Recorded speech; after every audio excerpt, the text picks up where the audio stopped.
안녕하세요. 정형외과 전문의 김광일입니다. 저는 평촌 서울 라오병원에서 어깨와 팔꿈치를 전문으로 치료를 보고 있습니다. 오늘 말씀드린 주제는 어깨 탈구에 대해서 말씀드리겠습니다. 어깨 탈구는 외상으로 일어나는 경우가 있고요. 비외상성으로 일어나는 경우 두 가지가 있다고 우선 알고 계시면 되겠는데요.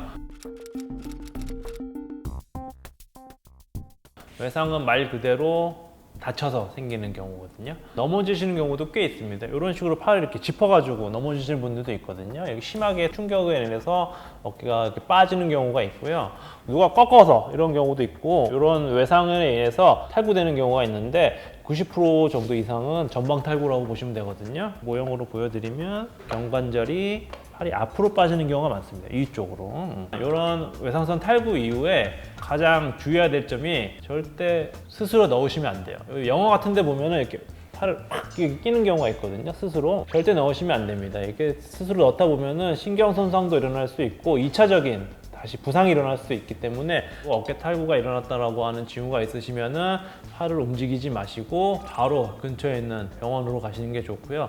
응급실에서 적절한 방법으로 어깨를 넣는 방법들이 있기 때문에 병원에서 반드시 탈구 정복을 하시는 게 좋고, 이렇게 어깨 탈구가 일어난 다음에 불안정성이 생기는 경우가 있어요. 이런 경우에는 MRI에 전형적인 소견이 나오게 됩니다. 외상성은. 그래서 이런 걸 추합해서 외상성 어깨 불안정성이라고 진단을 내리는 경우가 있습니다. 두 번째는 비외상성 어깨 불안정성이 있습니다. 다치지는 않고 선천적으로 어깨가 불안정한 증상이거든요. 이런 경우에는 양쪽인 경우가 많아요.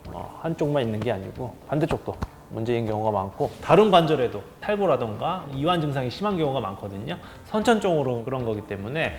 그래서 이런 분들은 아탈구가 생기는 경우가 많아요. 팔이 완전히 빠지는 경우가 완전 탈구고요. 팔이 살짝 조금만 자기 위치에서 벗어나는 거를 아탈구라고 하는데, 이런 분들은 스스로 자각을 하시거든요. 팔을 빼실 수도 있는 분들도 있어요. 이런 분들 예후가 좋진 않은데 스스로 팔을 막 빼는 경우도 있거든요. 어깨 관절을 막 탈구시키는 분들도 계신데, 이런 경우에는 비외상성, 선천성으로 좀 어깨가 약해져서 생기는 경우가 많은데, 그렇지 않아도 관절화 부위의 해박적 구조상 불안정성이 있을 수밖에 없는 그런 구조인데, 그런 인대까지도 흐물흐물하게 막 이완이 되어 계신 분들이 계시거든요. 실제로 MRI를 찍어보면은 어깨 관절의 인대가 많이 늘어나 있는 모습을 볼 수가 있고요. 두께도 많이 얇아져 있는 것을 확인해 볼 수 있겠습니다. 선천적인 문제가 있으신 분들은 유연해요. 전신 인대 이완증이라고도 말씀을 드릴 수가 있는데, 그런 분들은 이런 엄지손가락을 꺾으면은 이쪽 팔에 대어요. 팔이 막 엄지손가락이 그냥 심하게 꺾여가지고 여기 반대쪽 여기 전환에 막 데이시는 분들이 계시거든요. 이런 것도 한 가지 체크해 볼 수 있겠고, 새끼손가락을 이렇게 뒤로 꺾으면은 90도 이상 더 꺾이거든요. 여기 데이시는 분들도 있어. 손등에 새끼손가락이 데이시는 분들도 계시거든요. 굉장히 인대가 잘 늘어나시는 분들이 있으죠. 이런 걸 체크하는 점수가 있습니다. 그런 걸 좀 외래에서 좀 체크를 해보고, 이런 분들은 전신 인대 이완증이 심하다라고 판단이 되면은 탈구가 일어나는 경우는 이런 건 비외상성 탈구다라고 말씀드릴 수 있습니다. 이 두 가지를 구분하는 이유가 치료의 차이가 있어요. MRI를 찍어봐가지고 전형적인 MRI 소견들이 확인이 되면은 비외상성과 외상성을 나눠볼 수가 있겠고, 치료에도 굉장한 차이가 있다라고 알고 계시면 되겠습니다.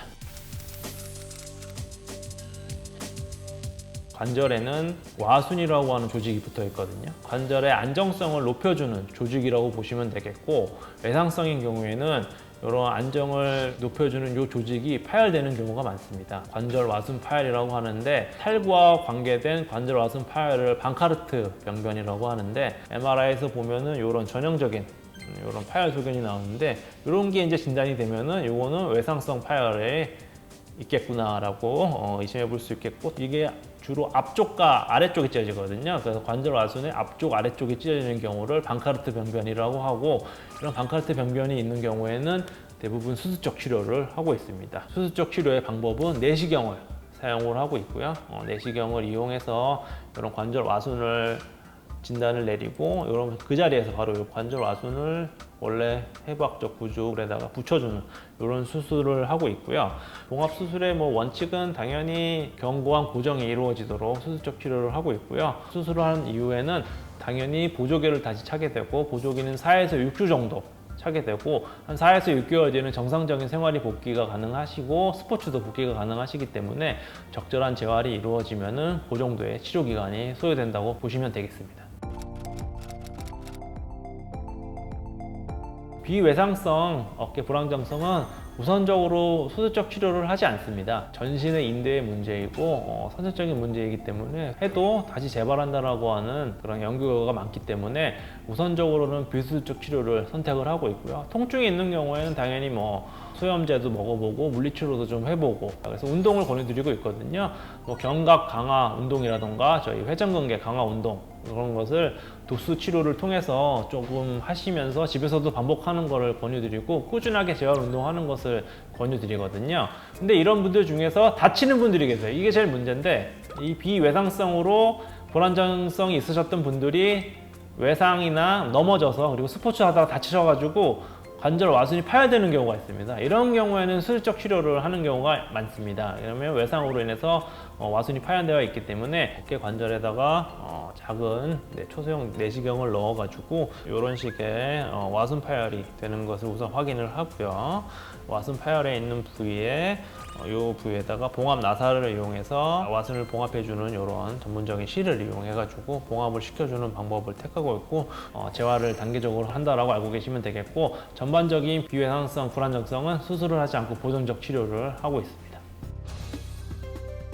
어깨 관절의 탈구에 대해서 설명을 드렸고요. 혹시나 어깨 탈구가 일어나게 되신다면 반드시 정형외과 병원에 찾아서 전문의의 조언에 따라서 치료를 받으시는 게 가장 좋겠습니다. 감사합니다.